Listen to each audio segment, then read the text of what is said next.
Ooh. Satisfying. 3 years, eh? I thought I'd just talk about what I've learnt in 3 years, because it has been a lot.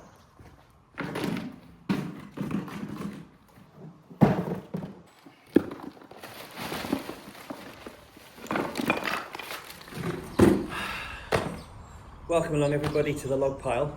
It's time for another log pile chat. Yesterday marked 3 years to the day since we did this, since we moved here. So I thought it was a good time to talk about everything we've learnt, learning the good life of course, and we will always be learning how to do this. Everything I've learnt, we've learnt in 3 years of living here.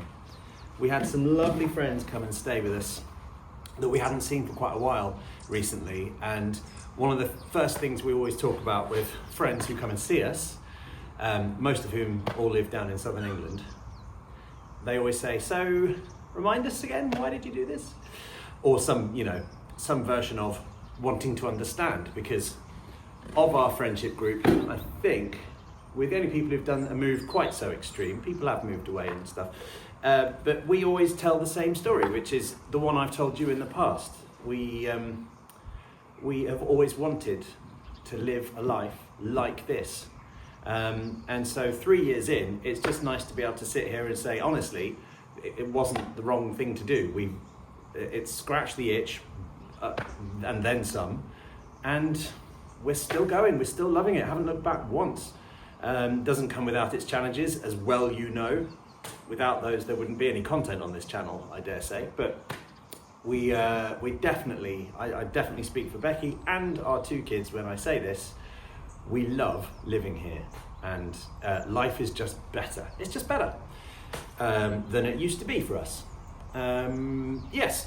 So one thing that those lovely friends said was that they always knew from very early on knowing us that we wanted to do this. So we were obviously open about it. We obviously talked about it with mates, that this was always a dream of ours. So yeah, it's just nice that they're so supportive and that they come up and see us. So if you know us and you're one of our friends who's come and seen us all the way from southern England, thanks. We really appreciate it. So 3 years, eh? I thought I'd just talk about what I've learnt in 3 years, because it has been a lot. I'll tell you what, I'm going to actually process some kindling while I do that. We've got some offcuts here, much easier to split.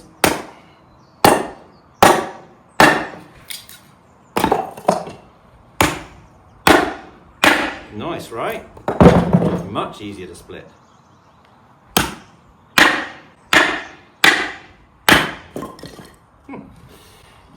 So there's a sort of a tendency on channels like mine that sort of explore rural living and all of that. Not everyone does it, but some people can get sort of sucked into the, what would you call it? The mentality, the dogma of various sort of fads or ways of thinking. I'm talking slow living, in inverted commas. I'm talking off-grid, I'm talking quit the rat race and move to the country stuff, and it makes great clickbait, we all have to do clickbait to get you to watch in the first place, to get you to click on the thumbnail, but, oh, that was hard. Maybe I'm going the wrong way. Ah, yes, that way. Much easier. I need a sissy stick, don't I? So, yes. Oh my goodness, that's easy to split. Yes. So, this is going to be a lot of kindling in a short amount of time. Except it has got nails in it. Be careful of the nails, Haley. Yeah. What was I talking about? Yes, so I'm always very anxious to not sort of sell this as a complete answer to how to live slowly or how to live the rural dream and all that stuff. It's just an honest glimpse of how our life works. And it's our life, remember. I'm not selling you this lifestyle. I'm not saying you have to do everything this way. God knows I don't know what I'm doing half the time, so definitely don't do everything this way. Really, the reason I called it Learning the Good Life is so that you could watch us learn and learn yourselves along the way. so we can all learn together, and you can let me know in the comments the things that I don't yet know, of which there are loads. So yeah, that being said, I have learnt a little bit of those philosophies of off-grid, slow living, rural life, you know, in a farming community, which is what we're in. And I thought I'd share a couple of those things that I might have learnt along the way with you now, because it has been a real adjustment. I come from sort of suburban slash urban southern England. Look at that, split right down where the nail is. That's pleasing. There we go. You can actually remove the nail. So I'm kind of used to, you know, that fast pace of life. I lived in London for nigh on 15 years, in and around. And yeah, it's great in your 20s. It gets a bit trying in your 30s. And, you know, I love London. I will always love London. We're actually going down there in a few days to visit family. And I'm looking forward to being in London again, my beloved town. It's just, wouldn't want to live there. It's a very different life. I don't think I want to be burning screws. Yeah, anyway, so, I tell you what, this sun is so strong, really warm. One of the things that we wanted to embrace when we moved to a less populated place was the slower pace of life, and it can be frustrating. Like, you know, stuff doesn't always get done as quickly as you might like by other people. There's almost slightly less of an expectation that stuff will get done. I don't know if it's like that in every rural community. It probably is, and you know, and why is that such a bad thing? Because maybe everyone living here has got slightly better things to do than to meet their clients' needs and like immediately on every single minute of the day. And I think that once you adjust to that and you think, okay, stuff might take a bit longer, people might take a bit longer to get back to me, they might not come when they say they'll come, you know, they might come a couple of days later, but breathe, relax, everything will get done. And if you can learn to live with that, which took me a while, and I still probably haven't fully developed in that way, but I'm a work in progress, you learn to do it with yourself as well. And that brings me on to the, you know, the never-ending to-do list. Do I think that there will ever be a day when there's nothing on the to-do list living in a place like this? Of course not. But that's kind of like anywhere, right? And if you don't have stuff, filling your thoughts about how you would like to improve where you live, or things you want to get done, or experiences you want to have and you want to work towards, then, you know, what's your life about? So once you realise that, satisfying. Once you realise that, you stop stressing as much about the to-do list and the size of it, because you know it's always going to be there. I'm not engaged in a game of finishing to-do lists. I'm engaged in living. And the to-do list is just it's just a signpost for what some of the activities I'll be doing in my life in the next days, weeks and months. And I've really come to terms with that. I'd say one of the biggest things that sort of ties in with the idea of slow living is learning to look at a to-do list. Learning to look at a to-do list and not stressing out about it and not letting it ruin your life and not letting your progress through each task govern whether or not you can feel relaxed or happy. Make sense? That doesn't mean there aren't days when I feel overwhelmed. There's probably been more days of feeling overwhelmed here than where we used to live, but at least if I do feel overwhelmed, I've got all this wonderful space and fresh air to chill out in and you know, have a little word with myself. And it's much quicker to recover from such things, which is another reason it's so good for your mental health, living in nature. So say, let's do this splitting method. Can you see this splitting method? I've seen lots of people do it. I've never fully got to grips with it, but you hold it like that, and you go like this. Yeah, there you go. Kind of works. So that's another big thing I've learnt, which is something I was hoping to learn. It hasn't been a surprise, it's just something I couldn't really fully appreciate until we lived in a place like this, and that's appreciating the seasons. All right, so you probably know, if you watch this channel regularly, you probably know that myself and most of my family we're big into the autumn winter months, right? I'm not a natural sun worshipper. I mean, it's quite nice to be in the warm sun here because it's autumn, so it's not too hot. Sort of an awareness of what the weather's doing doesn't really encapsulate it for me. Wherever I've lived, I've always been very aware of what time of year it is, sure, but until you're somewhere with an abundance of nature on your doorstep that you see every day, day in, day out, and how everything reacts to the climate, the weather, the changing seasons, you're just not fully as in tune with it. That's what I've found, that's what I've learned. So every single day we've got these glorious views from the house, up and down the track when we're arriving or leaving in the car. We've got forests at the other end, we've got woodland here, we've got, we've got a burn running through. So any time that there is a change in the weather or indeed a change in the seasons, you'll have heard me talking about it this year on the channel. It's so marked and it's so kind of in your face that you can't help but appreciate it and live your life with that awareness of what's going on. And I would say that this year, spring and summer used to really stress me out because they're the times when there's the most jobs. Even before we lived here, I felt like this, and it gets a bit too hot for me, and I don't like being in hot sun and all that, and doing outdoor jobs and it's when the buzzy things are in the air and there's pollen everywhere and your nose and your eyes start streaming. And I've always just been happier in the colder, crisper, cooler months. But this year, living here, I have learned to appreciate all of the time of years. So this spring and summer was the one I've enjoyed the most, probably for over a decade. I didn't stress out as much. I enjoyed the change. I embraced all of the extra growth that happens in the full knowledge that at this time of year it begins to die back, and it's not like I have to trim everything back. I've really started to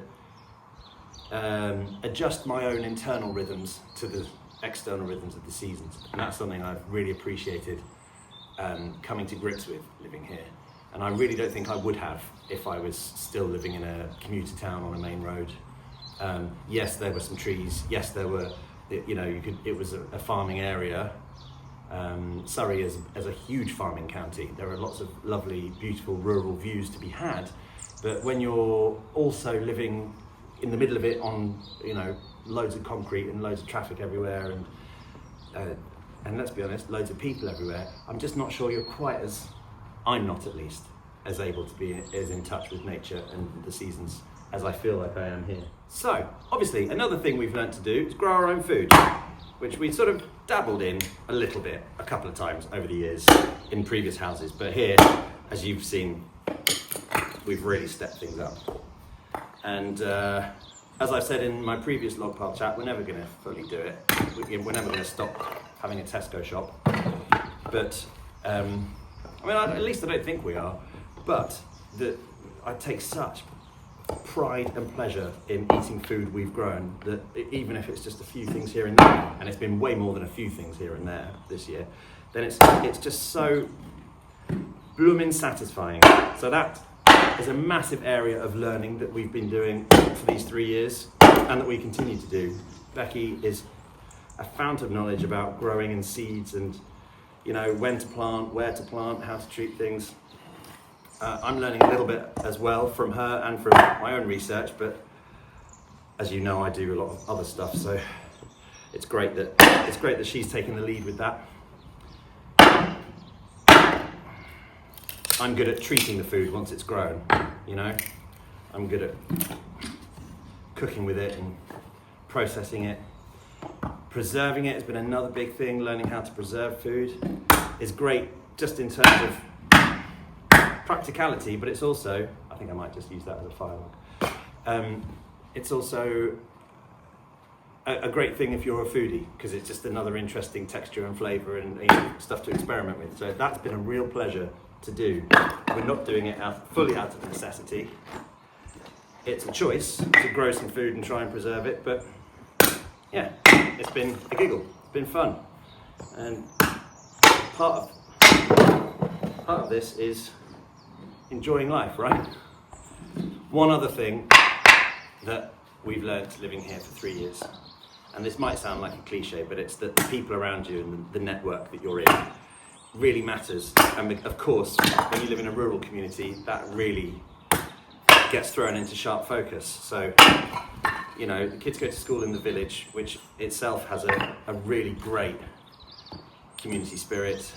You don't find, I mean, I suppose there are isolated places in the southeast of England that do have great community spirit.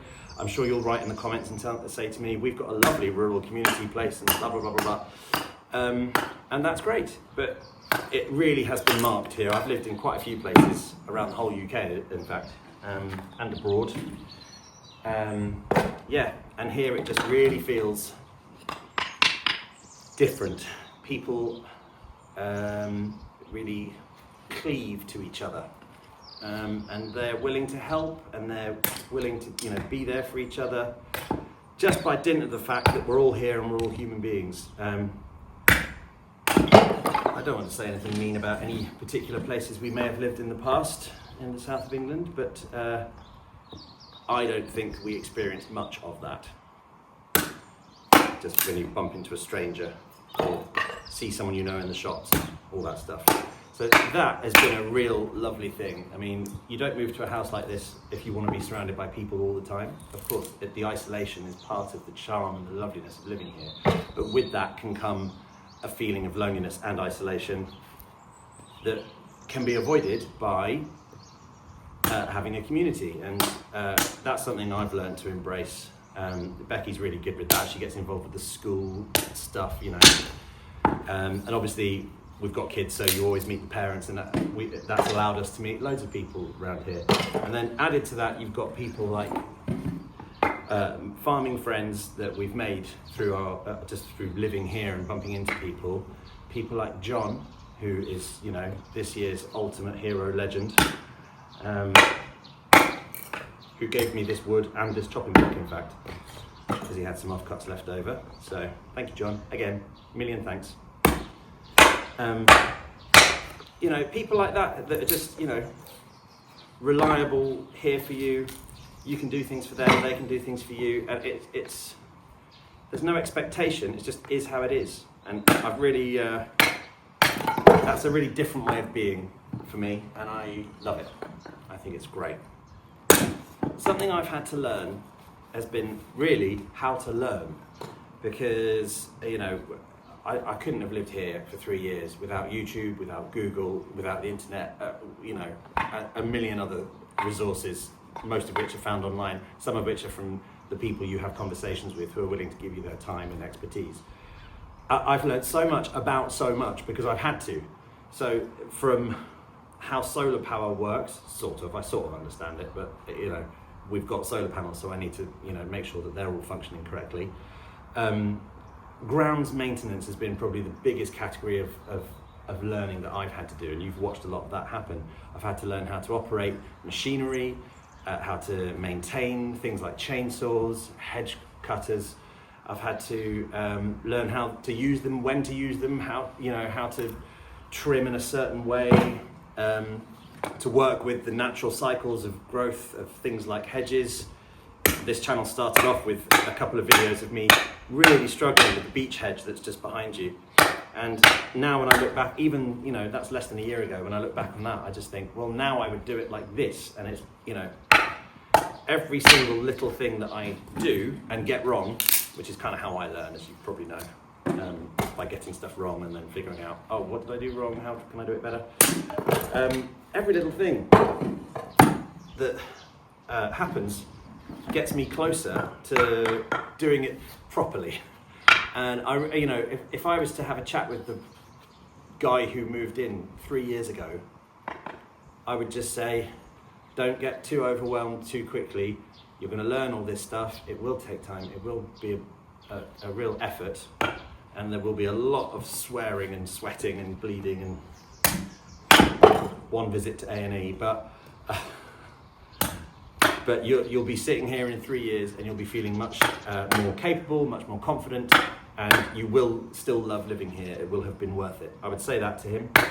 And given that I know that I would say that to myself 3 years ago, why don't I now say that to myself from the Nik who's touchwood hopefully still here and still learning stuff and still loving living here. Do you see what I mean? So it's about living in the moment and appreciating what's gone rather than always worrying about the future or stressing over present concerns. I don't know if all of that is coming from where we live and the sort of new lifestyle we've got here, or whether that's just coming with age anyway, from a middle-aged man. But kind of doesn't matter, does it? Just talking.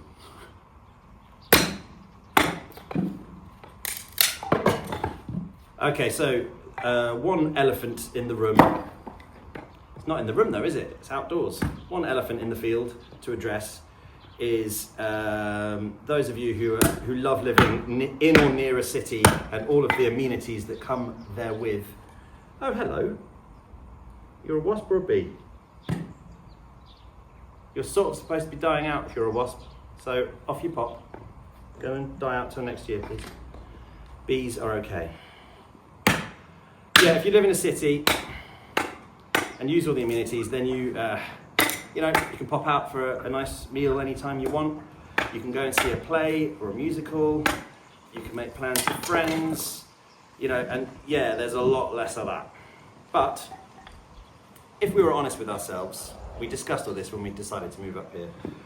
We said, well, how often are we going to the musicals, and how often are we actually meeting friends to go and see a play or going out for dinner? And with life, it gets busy. We've both got jobs, we've got kids, which is a big thing that limits the amount of socialising time you have. We just sort of went, well, actually, it's not impossible living here. We just need to plan it a bit more carefully. So, for example, we've got tickets to go and see Ray in Glasgow next year, and that you just need to plan. Something Becky excels at. I dare say I sometimes do as well, but mostly Becky just plans ahead for stuff. And we might go and check out some Glasgow life, and that's great. We don't need to live in Glasgow and have all the city rushing around us in order to do that. It is still possible, and if you're talking restaurants, there's plenty of lovely restaurants up here. You have to drive a little bit further perhaps to go and find them, but they're great. I mean, after all, this is a tourist area that we're in Speyside, so the whiskey industry is a tourist industry. I think I've told you this before, but we're on the Murray Coast Trail, we're on the Castle Trail and the Whiskey Trail. So, there's so many lovely touristy things that out of season we can still enjoy. But I don't feel necessarily that we're missing out on all of that. You just have to plan stuff a bit more carefully, I think, is the way I would sum that up. One of our concerns was that the kids wouldn't get as much, but again, they're going to go to their first music concert next year, and we go and see theatre shows and stuff. They're actually in theatre shows, so that helps, because they did performing arts, both of them. So yeah, whatever sacrifices we may have made from not living in a cultural centre, I think have been fully worth it for what we've gained in other areas. And they're not full sacrifices, they're just adjustments. Make sense? So I've learned how to do that, and I think Becky and I have learned to get a bit more proactive with that as well. Now, trips and holidays, that is so much better. I mean, you can go anywhere from anywhere these days, can't you? But here, there's so much on your doorstep that you can go and check out. There was in Surrey, to be fair, but I don't know. Feels like what's up here is just that much wilder and better. Off-grid stuff we've had to deal with learning about here. So septic tanks, we've got solar obviously. There are more power cuts, but not that frequent, and they don't last for as long, but it has brought us the focus of going, well, when the power does go off, what are we going to do? If it's in the winter, how are we going to stay warm? I'm currently engaged in one of those activities right now. We've got a log burner, hoping to get a second, and so recently our boiler broke and our heating went off, but luckily we've got electric radiators and the power was on, so we were still able to sort of heat some rooms and stay warm, and obviously there was the log burner, so that wasn't as big a deal. When the electricity goes, the heater doesn't work either, because that's obviously powered by electric, so that's when the electricity goes, it's the big one when we have to rely on the log burner, which is why I always make sure we've got enough stores of everything. I've just literally the other day filled up the log stores at the back door. We've got full baskets inside. Kindling is an ongoing thing. Yeah, so we're kind of set up, and with that comes the ability to do food prep as well, because the log burner is a stove. As you know, I've got the kadai bowl, and I love a bit of outdoor cooking. So I know that, as I've had to do a couple of times in the past, if it comes to it, I can still cook for my family without power and give them a hot meal, which is a great skill to have learned. To be fair, I sort of had that before I moved here, because I've always been interested in outdoor cooking and I've always loved making bonfires and things, but I get to experience them here a lot more often, so that's great. Chickens is another one. That's been a huge learning curve. Not as big as some actually, they're quite easy to look after. Once you set up their house, I think the biggest input I had to that was setting up their coop and their run and all of that stuff, and making improvements to it, building them some stuff to play on. And yeah, the actual husbandry of chickens is not that hard at all, except when they go a bit lame for a couple of days, as one of them did. Costs you 70 quid vet bill and then just gets better on their own. But hey, that's part of raising livestock, isn't it? Is looking after them.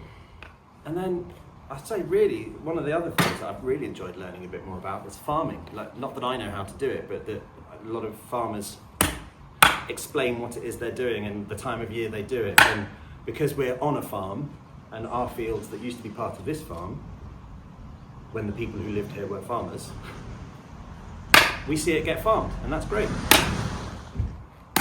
Watcher! Hi. I'm filming a log pile chat, a video. Why don't you come over? I was just talking about how... You tuned your seat. Yeah, this is a really comfy... I usually use the really small one over there. Yeah. But let's say hello, John.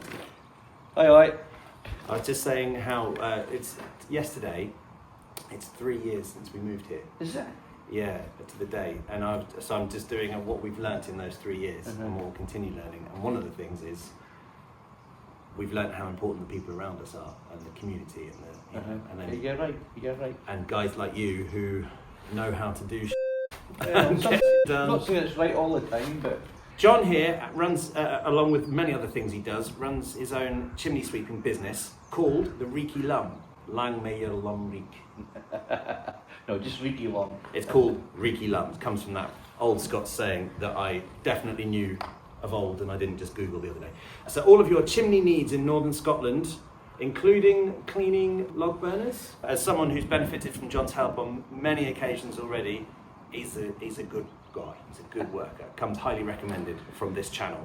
Not sponsored, unless you want to give me some sponsorship. No, you're okay. Yeah, he's all right. Yeah. The Reeky Lum.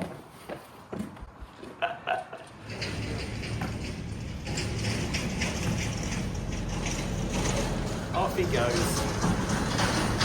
Lovely John. To sum up then, 3 years in, still going strong, learning an awful lot, loving what we learn, haven't looked back once in terms of lifestyle, embracing the seasons, embracing change, embracing learning new things, and fingers crossed, knock on wood, the kids are happy. So as long as those things are the case, and we've got our health and everything, then currently all a-okay. And I look forward to learning a whole ton more as we go further into our journey here. There's loads and loads to be done, and new projects, new buildings, renovating old buildings, If anyone watching this is a billionaire and just wants to see what this channel might be if we had all the money to do what it is we're planning to do, just get in touch, just let me know. Or, you know, the gods of the lottery, if you're listening. Yeah, so, but failing a huge windfall, we'll do stuff as and when we can, like most of you. We just have to wait and save up for things, and you'll see progress happen when it can happen. Meanwhile, there's plenty of stuff to be getting on with that doesn't cost, like this, for example, and lots of little projects to be enjoying. So, thank you for watching, and I'll see you next time on Learning the Good Life.